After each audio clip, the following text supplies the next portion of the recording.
इतिहास के पन्नों से आज के दिन घटी वो घटना जिसने समय की धारा बदल दी। जानिए what happened on this day with echoes of India, voices from the past, stories for today.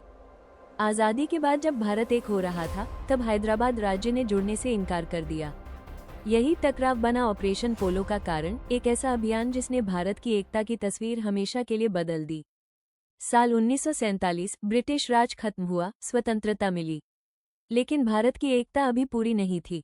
560 से ज्यादा रियासतें थीं, अधिकांश ने भारत में शामिल होने का निर्णय किया, लेकिन हैदराबाद रियासत ने स्वतंत्र रहने की चाह रखी। हैदराबाद दक्षिण भारत की सबसे बड़ी एवं सशक्त रियासत थी, निजाम मीर उस्मान अली खान के शासन में। इस रियासत की जनसंख्या में लगभग 88% हिंदू थे, फिर भी निजाम ने स्वतंत्र रहने की कोशिश की। हैदराबाद की अपनी सेना, लगभग 24,000 सैनिक, जिनमें करीब 6,000 नियमित थे, अपनी मुद्रा, अपना प्रशासन था। निजाम ने भारत के साथ स्टैंडस्टिल समझौता किया था, लेकिन बाद में ऐसा लगा कि वो उसे लगातार उल्लंघन कर रहा है, जैसे भारतीय करेंसी को वैध मुद्रा न मानना, महत्वपूर्ण सामानों के निर्यात पर रोक लगाना, पाकिस्तान से कर्ज लेना आदि। रजाकार, जिसका नेतृत्व कासिम रिजवी कर रहे थे, निजाम के समर्थन से काम कर रहे थे। उन्होंने हिंदू बहुल इलाकों और स्वतंत्रता समर्थकों पर हमले शुरू किए। खंडित कर वसूली, लूटपाट, महिलाओं के साथ अत्याचार, गांवों को आग लगाना और जनसंख्या में डर फैलाना उसकी रणनीति थी। उदाहरण के लिए, भैरानपल्ली गांव में 27 अगस्त 1948 को लगभग 200 हिंदू ग्रामीणों की हत्या हुई, महिलाओं के अपमान किए गए और गांव लूटे गए।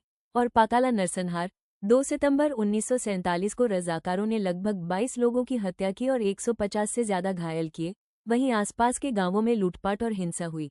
भारत सरकार, खास तौर पर सरदार वल्लभभाई पटेल ने देखा कि हैदराबाद का स्वतंत्र रहने का मतलब देश की अखंडता में खंड पड़ेगा। स्टैंडस्टिल एग्रीमेंट के बावजूद कई आदेशों और घटनाओं ने स्थिति और खराब कर दी। भारतीय करेंसी को वैध मुद्रा न मानना, विदेशी कर्ज लेना आदि। 13 सितंबर 1948 को ऑपरेशन पोलो की शुरुआत हुई।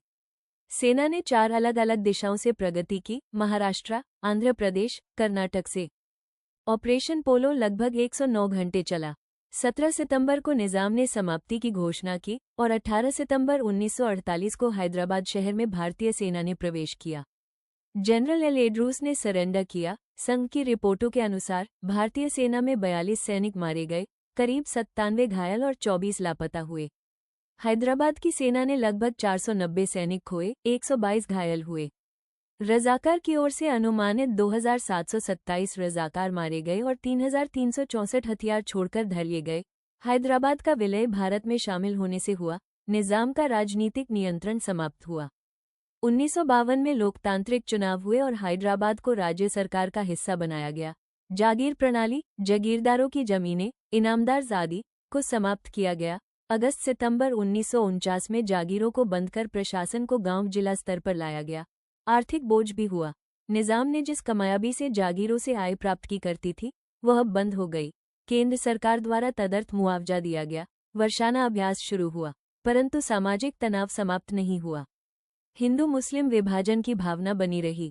सुंदरलाल कमेटी रिपोर्ट में ये दर्ज है कि हैदराबाद राज्य के कई जिलों में मुस्लिमों पर कम अधिक हिंसात्मक हमले हुए, खासतौर पर मराठवाड़ा और कन्नड़ क्षेत्र में।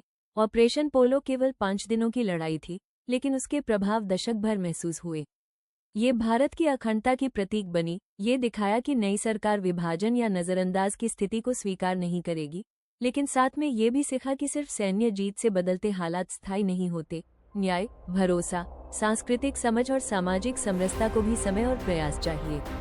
हैदराबाद की कहानी संघर्ष और संयोजन की है। उन लोगों की याद जिनका दर्द हुआ और उन लोगों की जिनका दम छोटे छोटे संघर्षों में टूट गया।